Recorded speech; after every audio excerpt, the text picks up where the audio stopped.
Donc ça, Thierry, c'est quoi ces filets-là?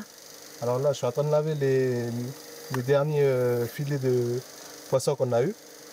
Et on les a tous ramassés avec Julien. Et puis là, je suis en train de tous les passer au Karcher. Puis après, on va les laisser sécher. Puis je vais tout restocker dans notre dos. À Touo, les derniers poissons sont partis la semaine dernière. Thierry a pour mission de tout nettoyer et ranger. La ferme est mise en sommeil et toute son activité est transférée sur Fouet à Koné. Dans une démarche d'optimisation et de rationalisation des moyens humains, des sites, des moyens matériels, pour que au niveau de la station de Fouet, en fait, il y ait l'ensemble de la partie mer de la technopole, c'est-à-dire l'ensemble des filières qui concernent la mer. Sur la station de Fouet, c'est le grand déménagement. La baisse des budgets et les recommandations de la Chambre territoriale des comptes poussent la Décale Technopole à repenser son fonctionnement. Toutes les filières du pôle marin sont désormais concentrées dans le nord. Ça veut dire la pisciculture, crevetticulture, ostréiculture, microalgues et toute la diversification. Ça peut être du crabe, il y a la pêche, enfin voilà, vraiment pour avoir un pôle mer. Et ça a été validé par l'ensemble des partenaires et des bailleurs de fonds.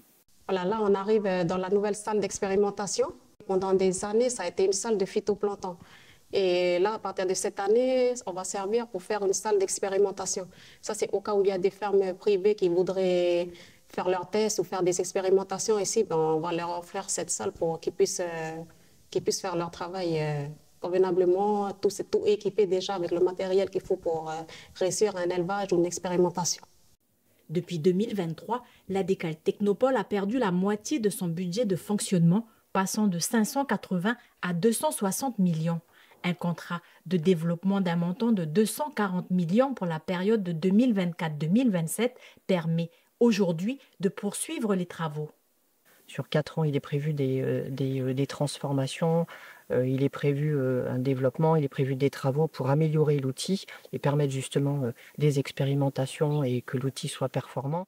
Autre objectif pour le pôle marin, maintenir la production d'alevins pour accompagner des entrepreneurs locaux à se lancer dans la pisciculture.